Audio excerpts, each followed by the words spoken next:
We think about separation because of the circumstances of our times right now.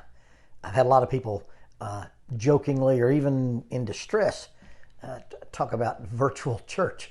Well, I'm doing a lesson for you guys from my home office and my podcast studio. It's difficult circumstances when folks say, hey, it's safer to be away from each other than with each other. But you know, the early church had lots of connections and did quote unquote virtual church. Lots of Sunday mornings somebody got up and said, hey, our message today is from our beloved friend, the Apostle Paul. And here's what he's written. And instead of seeing a video or watching a PowerPoint, someone read a letter in Paul's words with their voice. So it's not unique to the church that preachers preach in the absence and come through a different means of communication. So I'm happy to be with you giving this lesson. And when you talk about connection, read, and I'm sure the guys who have already presented these lessons about Philippians, but read the love that Paul has for these people. Read in that context the love that they have for him. And then remember that Paul is in Ephesus. He receives the vision, come to Macedonia and help us. And he leaves straightway, goes to this city. It's a retirement village for Roman soldiers. And they're only there just a few days. On the Sabbath, they go outside the city gates to see if there's a place of prayer. And they run into the company of Lydia. They baptize her. They stay at her house a few days. And then one day while they're in town, Paul and his company are walking. And this girl possessed with a spirit comes behind them and says, hey, these men are the servants of the Most High God. And she shouts and shouts and shouts and shouts. And finally, Paul removes this spirit from her, which ends up causing a dispute. And Paul and Silas are placed in prison.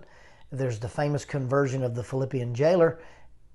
And then the next day, Paul and Silas are asked to leave town. The relationship that Paul shares with these people, probably 10 days, maybe 15 days at best. I don't get the impression from the narrative in Acts that he was there like he was at Corinth for 2 years.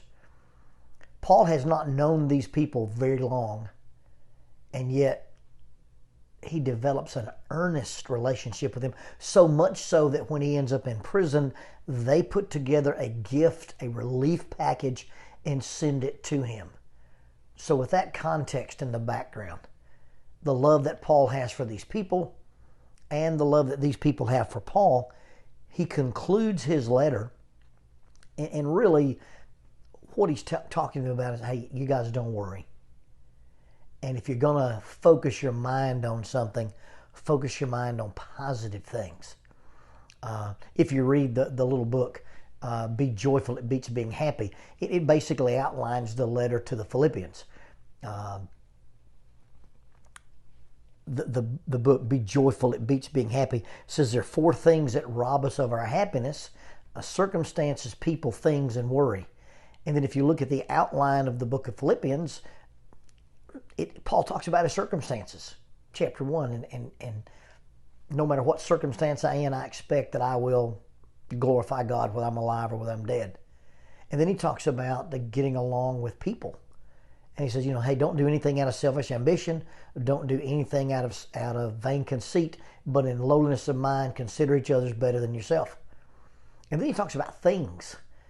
And Paul sadly says in chapter 3 of Philippians that, these people are destined for destruction because they put their minds on earthly things and not on heavenly things. And then when we talk about don't let worry steal your happiness or steal your joy, you get into chapter 4. And in chapter 4, Paul talks a lot about the mindset of joy and the mindset of how Christians should view most of their circumstances. In chapter 4, verse 2, he's basically going to talk to 2 ladies that he knows personally, that they've worked together in the kingdom. They've worked together with Paul in spreading the gospel, and he asked them to settle the dispute that's between them. And we have no idea what this was about. but either it was severe enough it was hurting the church that the Holy Spirit let Paul mention it in a letter, or this was something that was so dysfunctional and had become such a hurt for Paul to see these two sisters not living in harmony that he wrote about it because his heart was breaking. And then he gets into the anxious message. Chapter 4, verse 4. Rejoice in the Lord always. And again, I say rejoice. Let your gentleness be evident to all. The Lord is near.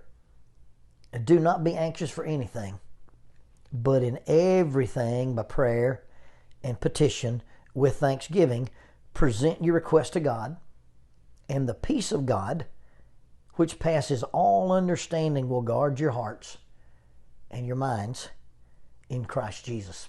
Paul says, listen, I want you guys to understand that it doesn't matter if I'm in jail or if I'm free. It doesn't matter if I live or die. I'm going to glorify God in my body. And the things that people think are important or not, we're going to focus our lives on spiritual things, not earthly things. Paul in chapter 2 will say, and this is how you treat each other. You have the mind of Christ, who was equal to God, but made himself of no reputation. And then finally he gets to chapter 4 and says, and look, just be joyful. In all your circumstances, in any situation, be joyful. True joy is not contingent upon external circumstances. True joy is found in inner circumstances. And so Paul tells his audience, rejoice in the Lord always. And again, I say rejoice. Let your gentleness be known to everybody. In difficult circumstances, it's very easy to be harsh. It's very easy to be rude. In circumstances where we're afraid, and maybe you feel this way about safety, and I feel this way about safety, very easy to hurt feelings and have our feelings hurt. And Paul says, no, the guiding principle for you guys interacting with one another is let your gentleness be known to everyone. Why? Well, the Lord is near. And because the Lord is near, but because the Lord is coming, because we're looking for the return of the Lord, you don't really need to worry about anything. Be anxious for nothing. Now that's a pretty plain statement. You should be anxious for nothing. But in everything, the juxtaposition between nothing and everything. I'm not going to worry about anything, but in everything, I'm going to make my prayer and my petition and my thanksgiving be made known to God. I'm going to take any circumstance that shows up in life and I'm going to pray to God about it. I'm going to ask God for the things I need. By prayer, I'm going to petition God for my supplies. And then once I've taken this burden or taken this care or taken this concern, I'm going to give it to God, and then I'm going to thank Him for His answer. Because if I ask God for something and He says, yes, that's what I needed. If I ask God for something and He says, no, that's what I needed. If I ask God for something and He answers it in a way that I did not expect, that's what I needed. And a person of faith thanks God for those things. Faith is not believing in God. Faith is simply believing God. Faith is believing that God knows what He's talking about and living like you believe God knows what He's talking about. So Paul says, it doesn't matter what your circumstances are. It doesn't matter what interaction you're having. It doesn't matter what's going on. Your calling card must be gentleness as you interact with people. And as you deal with the inner part of yourself, don't be worried about anything. But in every circumstances, by prayer and petition and thanksgiving, let your requests be made known to God. Now, something happens when that is my approach to circumstances. That's magic almost happens when I take these things I worry about, and I give them to God. Because the peace of God, and God's peace is transcendent. It goes beyond our ability to understand. I don't know how providence works. I don't really know how prayer works. But God says you use it and I'll intervene in your life. If God wasn't active, then why did He give us permission and the ability to pray to Him? Why does He attune to us? I don't know how it works, but I know it works. So when I pray to God about these things, what should happen inside me is the confidence and the hope of faith will allow the peace of God, and the peace of God which transcends, surpasses All understanding will guard the way you think and you feel. That's a translation from the NIV. It will guard your hearts and your mind, your emotions and your intellect. When I give my anxiety to God, God will come in and change the way I think and the way I feel. He'll guard your hearts and your mind. It's interesting, that term guard is like a military term. It's like setting up a perimeter around a building. It's setting up actually a blocking force. Several years ago, I was at the clinic. My phone rang. One of the local SWAT operators asked me, he said, "Hey, Lonnie, what are you doing tomorrow?" And I said, "Well, I'd probably be, at my office." He goes, "Well, Eric Rudolph, the bomber in the '96 Olympics, has been captured, and they've got him in the courthouse jail, and they're going to transfer him from the county court to federal court tomorrow. We're going to guard him. Would you like to be with us?" And absolutely. So that Thursday morning, I got up, drove to a place in town, showed my credentials, and sat on top of a bank building with two marksmen, aka snipers, and they brought this famous criminal out of the Sally Port, men with machine guns strapped to their chest, put him in the car. They blocked the road. They drove the car the wrong way up a one-way street, stopped at the federal courthouse, and walked out with this diamond formation of men around him and men on several buildings with long rifles watching him, guarding him.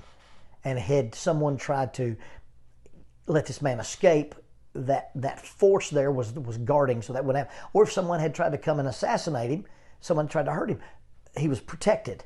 That's the image. When you're in a difficult circumstances and when things are bad, you don't worry about it.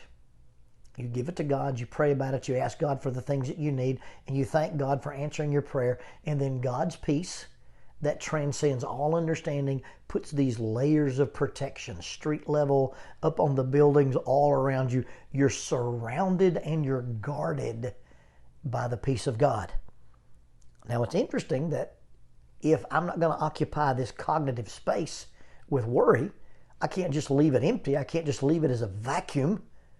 I got to occupy it with something. So finally, my brethren, whatever is true, whatever is noble, whatever is right, whatever is pure, whatever is lovely, whatever is admirable, if anything is excellent or praiseworthy, think about these things.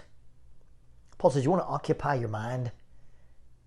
Don't worry about what they're going to do. Don't worry about what they say. Don't worry about what whoever's in the office makes a decision. Don't let anything that anybody says upset you. Don't let anything that anybody doesn't say upset you. Don't let anything that anybody does or doesn't do upset you. Focus your mind on the things that are true and right and noble and pure and lovely and admirable. If it's worthy or excellent or praiseworthy, that's what occupies your mind. Now, if you just take that list of words and you put that beside your computer, or you put that beside your cell phone, and before you become a keyboard warrior and decide to attack somebody's position, or decide that you're going to dislike somebody's post, or decide that you're going to change the world with a Facebook post, you need to ask yourself, the thing that I'm about to say, is it true? And even if it's true, is it noble? Even if it's true and noble, is it right? Because just because you have a right to say something doesn't mean it's right to do. And just because you have a right to do something doesn't mean it's right to do. Is it pure? Is it lovely? And is it admirable? If you're not putting things out, either social media or from your heart or from your mouth, that fits those categories, they shouldn't be outside you. They shouldn't be leaving your mouth. They shouldn't be leaving your screen. They shouldn't be on Instagram. They shouldn't be said at all. And really, if it doesn't fit that category, you shouldn't be thinking about it. You turn on the news and they begin to talk about this, that, or the other. You go, hey, is this something that is true, noble, right, pure, lovely, admirable? Is it excellent or praiseworthy? Well, if it's not, don't think about it. Turn it off. Change the channel. I'm not trying to be political, but I just don't watch the national news anymore. I haven't watched it for years. I don't feel like I don't know what's going on. I don't feel like I don't have a finger on the pulse of the country. But I'm just tired of hearing people whine about what quote unquote makes them unhappy or quote unquote cause them to be offended. And so much of the content of the things that we read and the things we hear and the things we get wrapped up worrying about, Paul said, look, don't worry about anything. But in everything with prayer and supplication and thanksgiving, let your request be made known to God. And once you give it to God, God's peace comes in. And when God's peace guards your hearts and guards your mind, protects the way you think and feel, then you can open up your mind. And it's not that you empty your mind of worry and it just stays empty. You empty your mind of worry, and then you fill your life with things that are true and noble and right and pure and lovely and admirable and things that are excellent and things that are praiseworthy. And those are the things that you think about. And then finally, he says, and whatever you've learned or received or heard from me or seen in me, put into practice. Paul says, I can tell you these things about my circumstances. I can tell you these things about how to deal with people. I can tell you these things about how you deal with material things. And I can tell you these things about worry, because not only do I talk the talk, I walk the walk. Paul says, if you've heard something or seen something or learned something, live it. And Paul's not ashamed to say, look, this is what I've said and this is how I behave, and there's consistency there. I'm afraid sometimes that we talk a better game than we actually do. I'm afraid sometimes we tell people how to deal with situations and we don't deal with those situations the way that we've actually advised other people to. I'm afraid sometimes that one of the biggest problems is not that we're hypocrites, that we're just inconsistent. And what Paul is telling his audience is, hey, you know me. You really only got to be around me for a very few days, but I love you and you love me. And the things that you heard and you learned and you saw in me, you live that way. Because my life is an imitation of Christ. My life is a product of being touched by the Master. My life is a product of being transformed into a living, breathing temple of God where I live in God and God lives in me. And Paul says that's how you live. And so he says, finally, brethren, these are the things that you think about, and then whatever you've learned, whatever you've received, whatever you've heard, whatever you've seen, put these into practice, and the God of peace will be with you. Now, I really think that's the bookends that ends his letter. The rest of this is some very personal notes. He's talking to some people. He's making some recommendations. He's thanking them for the gift. But you think about that as he wraps this thing up and he's talking about being anxious, he talks about the peace of God, and then he talks about the God of peace. Paul says, if you have the mind of Christ and you've been baptized and you are in a citizenship, and the word citizenship that he uses in Philippians would mean a lot to those people because they were Roman citizens. He said, if you've got this citizenship in God, then you please understand that you're surrounded with the peace of God and the God of peace. Think about those bookends. And if you don't know the God of peace, then you can't have the peace of God. And if you want the peace of God, then you've got to submit to the God of peace. You can't have one without the other. There's used to be a famous poster in gyms that said no pain, no gain. It was N-O, pain, N-O, gain. And then somebody modified it and spelled no with K-N-O-W.